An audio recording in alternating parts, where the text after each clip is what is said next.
everybody, this is Patrick from Sasquatch in the Wild, and I'm going to show you evidence that was taken in 2016 with Mike and Trenton. We are down in the Valley of Junior, and you're going to hear a vocal. So the best way to do this is for you to turn up your speakers, put your headsets close to your ears because it's kind of faint. And it's annoyingly faint. I did not have a shotgun mic on my camera. I wasn't using my phone, but I was using my camera, and I was filming live down in this area. And this vocal happens. Now, if you pay attention to the trees as Mike is walking back towards me and Trenton, he's talking about rocks. If you look over his right shoulder, and in between these trees, if you pay attention, you will see movement. And I've taken my cell phone a bunch of times, and I have recorded off my video screen what you're going to see. It's hidden away. It's back in the trees, but you'll see. Looks like something is standing up slowly behind Mike. It turns and it tiptoes away. Now you have to look in between these trees to see this thing. And I was just up one night and I was watching this video over and over and over again. And then I saw the movement and I thought, what? And then I zoomed in on it with the, just zooming in, watching that one spot, and I could see something standing up. And I thought, well, where is he coming from? And so I started filming to my left, and I saw a movement coming from the left, and it looks like when Mike starts talking and I pan the camera down to Mike, it looks like it leans over to its left looking at Mike. Then it rolls over on its right, and it crawls. There's like a little belly crawl over a log to where it gets behind Mike, and it stands up, turns, and it tiptoes away. It takes like 3 steps, turns, and it runs up this incline that goes up this hill on the side of this little hill that's across from the river from us.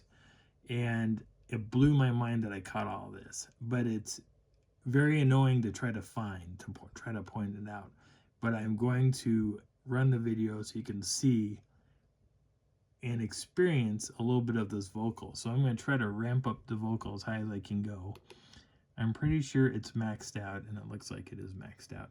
So I'm going to run the video now and just sit back and listen to this craziness. It's a pretty scary noise.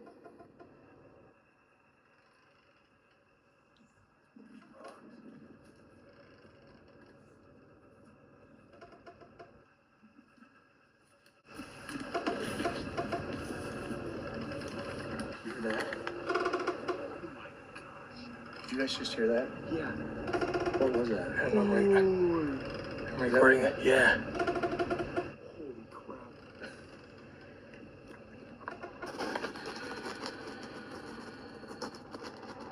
I've never heard that before. Oh!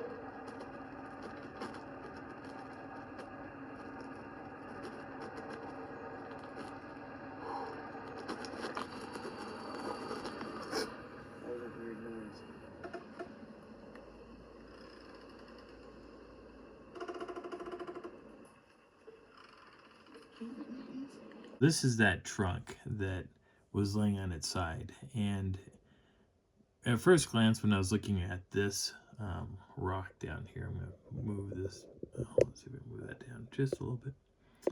This rock right here in the original photograph looks like a skull, but it's just a rock, and with how the moss was laying on it. Then this is the trunk in question up close. Now I could straddle this thing, not this end of it, but I did actually put my feet on one side and one on the other. Mike has a photograph of this when I was doing that. It does kind of look like something creepy and crazy here, but from the perspective that we were looking at, there's another tree that's further back that's standing up, that's that you can't see in this picture right now. But this is where one Sasquatch was, and then there was another one that was hugging up against a tree, and um, the position of where it was at. It was pretty interesting on the photograph. So I went back further just to kind of see why they would have been back there. And looking around, at first I'm just seeing foliage and I'm seeing some interesting things here and there. And I noticed that something has been taking sticks and stabbing the ground. I thought maybe at first these were maybe finger drag marks, and it kind of looks like that. It kind of looks like that something was intentionally pushed in or drug another line, and it was either drawing something in the dirt or it was poking, maybe try to find stuff. And this stick was right next to it. And this kind of looks like what may have been used to drag these lines to create these images or this weird pattern on the ground. But that stick was readily available. And so I looked back further, and it looked like there's a trail that kind of veers off. And this is what you would call a Bigfoot trail. Most Bigfoot trails don't stand out. You kind of have to look for them. This other one here that kind of leads off, this is something stepped here. Now, it could have been an elk, could have been a deer, could have been a moose. It could have been just about anything. Could have been a person. But if a person walked through here or a Sasquatch walked through here, you'd find tree breaks. And this is broken. These are all broken. These are broken. This is broken up, and that's weird. But these are things that you look for when you're Bigfooting. You look for weird little oddities, like impacts where something had stepped. And if I would have walked back further, I probably would have seen more what was going on. It looks like a hole was pushed in through a tree trunk that I didn't notice before. I really would like to go back and venture that area. Bring some other people with me. Now, when you go Bigfooting and you're dragging people with you or inviting them to come out, don't necessarily go out in big groups, because big groups, if this is a known location, may spook off Sasquatch. They may kind of bow out and wait for all these strangers that are here to look for them, cause them to just kind of say, nope, let's go back, and we'll wait for them to leave. And then we'll engage with the person that we want to engage with, which is probably whoever it is. I've had my friend Dan out in Wisconsin say, I want to come out there and I want you to introduce me to your friends. That would never happen. And the reason why that would never happen is because they probably would not show up. And the reason why they wouldn't show up is because Dan is a stranger and they don't know who he is. They don't know anything about him. They don't know, or they don't want to know anything about him.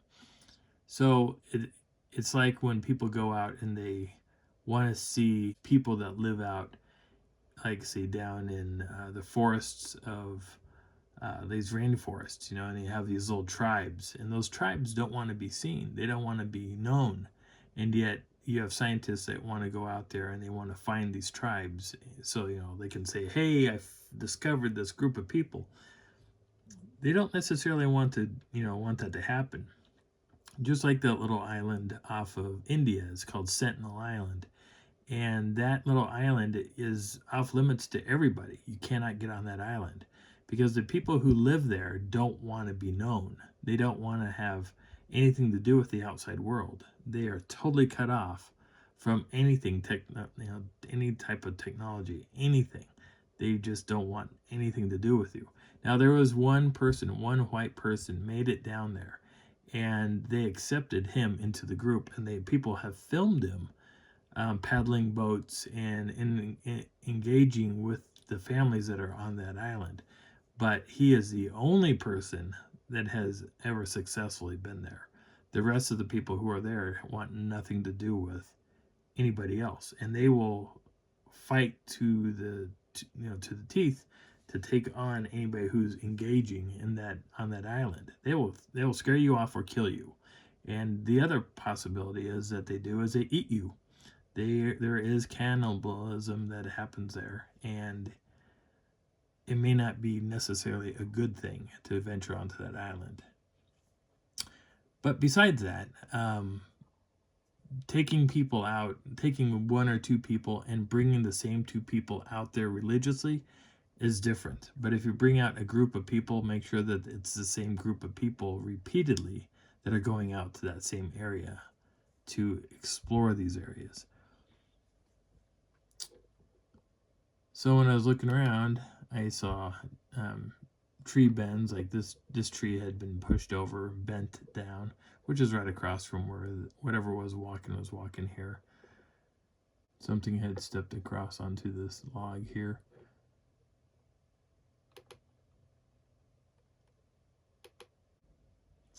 This is a picture of Mike, and he is standing in front of these aspens that are all broken. These are all tree breaks, by the way. And I've seen different types of tree breaks like this before. So my video is going to start here in a few minutes about this whole event and what you're going to experience. I will put in photographs of things that I've seen or that I was photographing when I was doing it, including what I do believe is a Sasquatch up in a tree. And we stop at that moment. I point out this triangle-shaped rock to Mike. He goes over and investigates, and at the same time, we're both smelling this odor that's coming from what I say above or around us. And I was 99% positive there was something up in the tree, basically just farting on us. And I went ahead, aimed the camera up into the air, and started photographing it. My camera on my head, the cyclops, was filming exactly what I was photographing. But it's hard to see anything because the video is showing glare, and it's got a fisheye lens on it, so it was bending light here and there. But if you watch the video carefully, you can see movement, and that makes me think that there was something more up there. But the photographs also speak a lot. So my name is Patrick. This is Sasquatch in the Wild, and I hope you enjoy what you're about to see. And I'll talk to you in a little bit. Bye. Okay, so this is Mike standing in front of a bunch of aspens. These aspens were not broken like this the previous year, in 2016. All these aspens, what you're about to see, was the carnage that we had come across. And what my video camera on my head wasn't showing were the photographs that I'm going to show you now. So these are images of that day leading up to the video. This is what the rest of it looks like.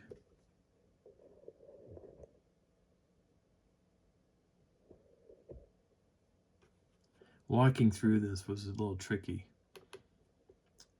Aspens broken down, pushed over each other, and forming an X on the ground, trying to keep the cattle out of the area out. You're going to hear about more about why Mike had thought that this is what it was. Here, that's better. Let's show that break. There's a lot of crazy carnage going on here. Weird placement of trees, even under where the trees were pushed over or broken. A mushroom that was growing up next to some bark here from a tree that was shoved over. So there's a hair that's in here that's going across. There's hairs everywhere. There's a little thin hair there. It's hard to read it now because I'm zooming in so much, but there's another hair there. Something Mike thought maybe it was an animal rubbing on this that was causing all these hairs to occur. And it could very well be that maybe there was an elk chewing on stuff and it just rubbed its head on this trying to get that itchy spot. But there's also all this crazy webbing. So all this junk that's in here. That was from a spider, but I don't remember what that spider's called that's doing all that. Another moved rock on the ground. My name is Patrick. I hope you enjoyed this part of it, and here comes the video.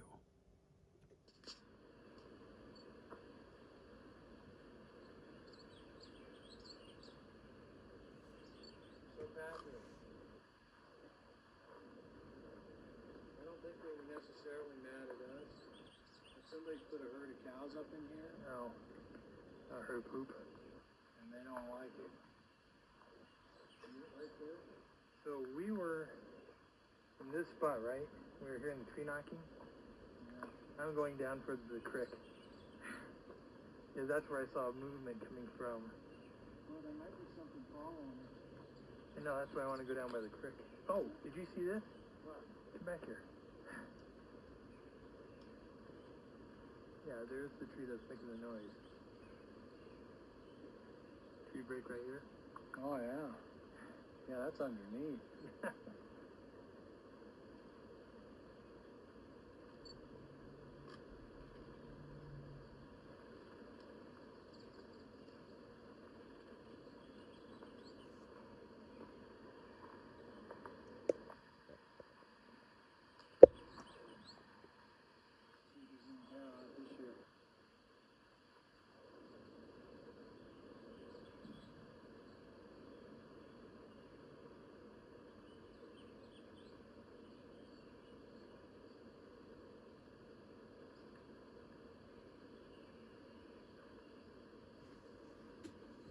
Yeah, there's a hair. Here's hair. Boy, it looks pretty humanish too. Oh, what hair? See it? Yeah. Probably an elk though, rubbing his head.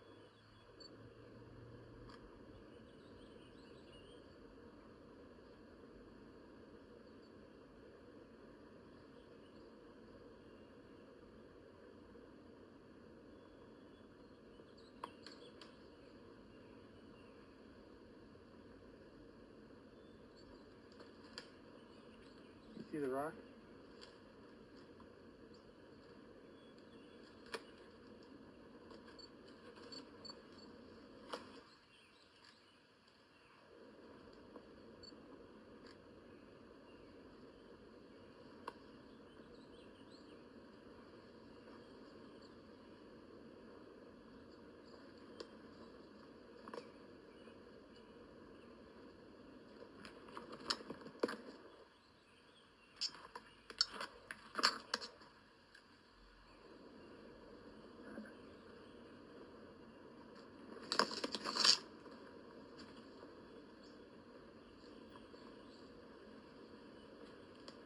Oh, crap.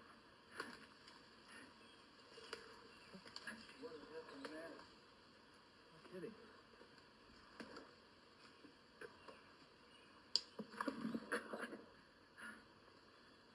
Really? I just sliced open my hand.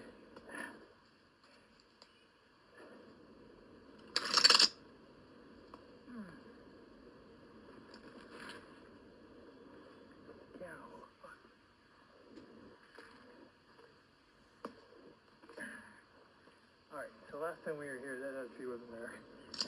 No, the second tree's there. With a door.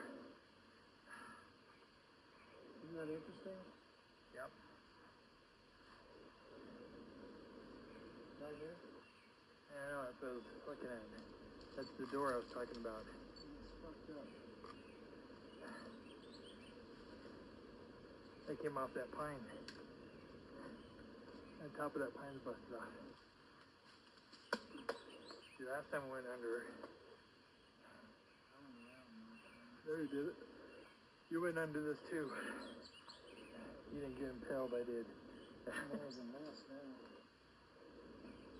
That's okay.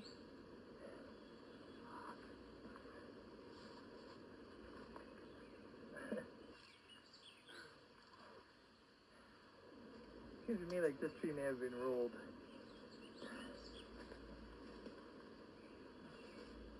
I'm gonna hate this.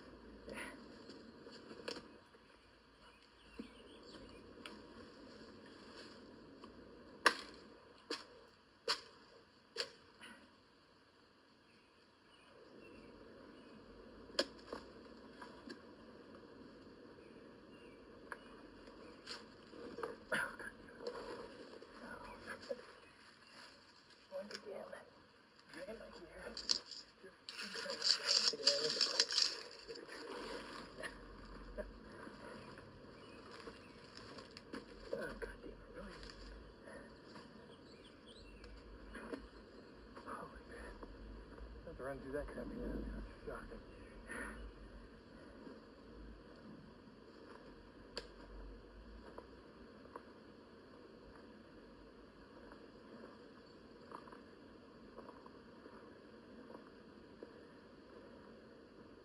It's rubbed all the way down now. That's probably just the...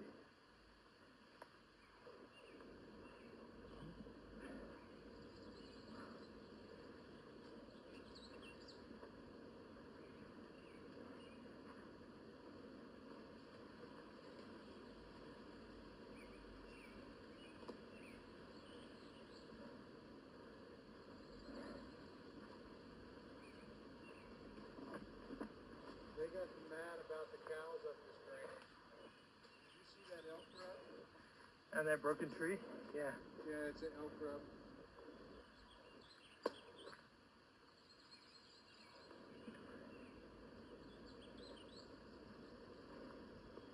Really good, right? Wood.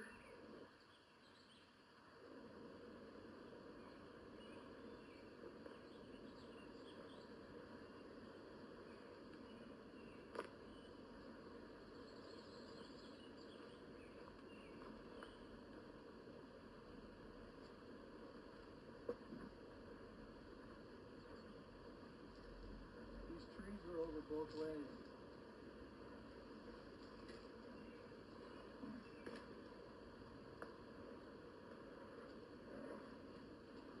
I think when we come back next year, they're gonna put up a sign, human don't enter.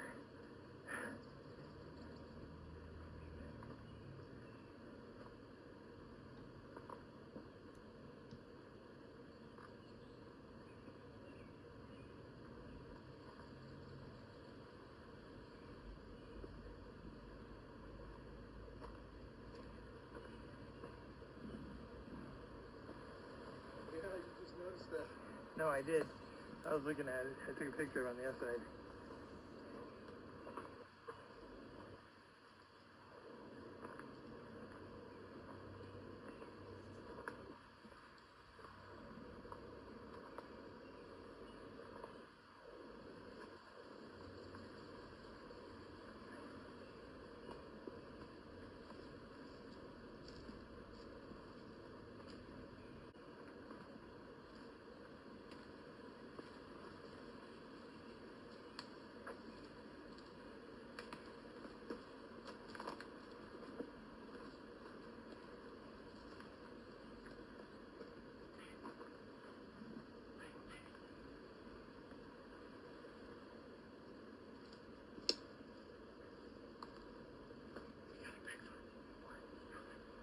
Oh yeah. That's pretty fun area.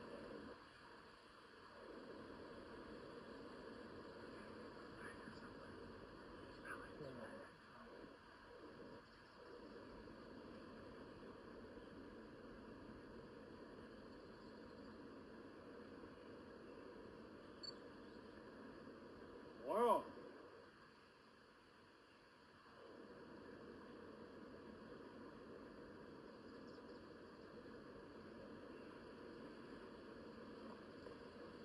Gone, the odor's gone.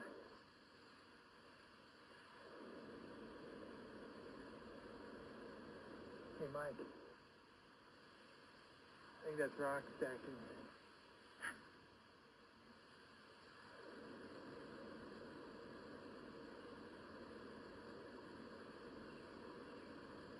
The rock is like this. It's like this thick. What is it? It's a rock on top of a rock.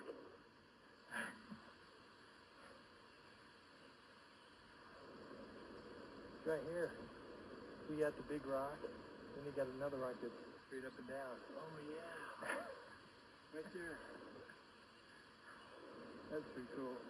Yeah, good eye. I don't know if that means... Like a triangle. Yeah, almost like, well, I'm sure it's maybe squared. Right, it's either, I wonder if it means go that way or come back down. I got that odor again. That odor is coming from above, in front of us.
was hearing stomping.